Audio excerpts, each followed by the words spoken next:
जो चाहोगे सो पाओगे। एक साधु था, वह रोज घाट के किनारे बैठकर चिल्लाया करता था, जो चाहोगे सो पाओगे, जो चाहोगे सो पाओगे। बहुत से लोग वहां से गुजरते थे, पर कोई भी उसकी बात पर ध्यान नहीं देता था और सब उसे एक पागल आदमी समझते थे। एक दिन एक युवक वहां से गुजरा और उसने उस साधु की आवाज सुनी, जो चाहोगे सो पाओगे, जो चाहोगे सो पाओगे।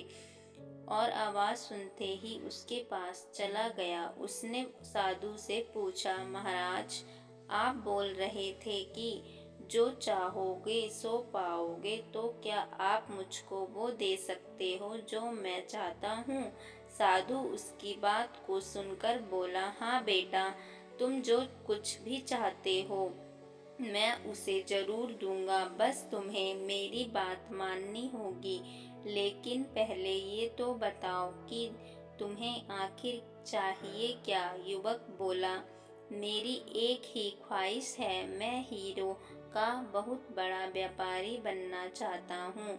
साधु बोला, कोई बात नहीं, मैं तुम्हें एक हीरा और एक मोती देता हूँ।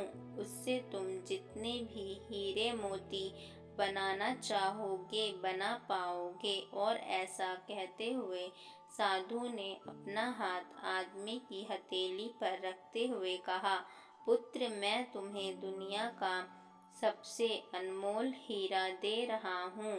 लोग इसे समय कहते हैं। इसे तेजी से अपनी मुट्ठी में पकड़ लो और इसे कभी मत गंवाना। तुम इससे जितने चाहो उतने हीरे बना सकते हो।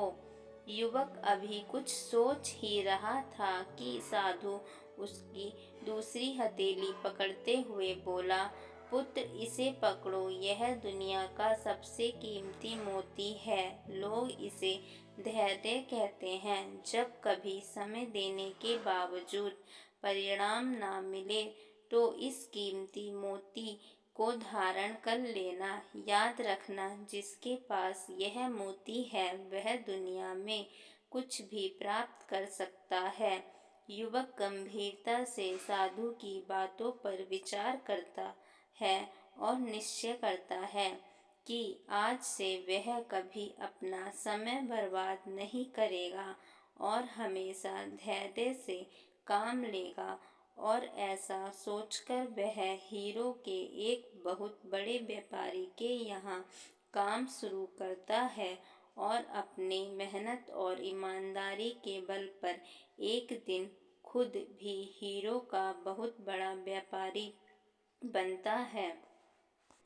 फ्रेंड्स, समय और धैर्य वह दो हीरे मोती हैं जिनके बल पर हम बड़े से बड़ा लक्ष्य प्राप्त कर सकते हैं। अतः जरूरी है कि हम अपने कीमती समय को बर्बाद ना करें और अपनी मंजिल तक पहुंचने के लिए धैर्य से काम लें।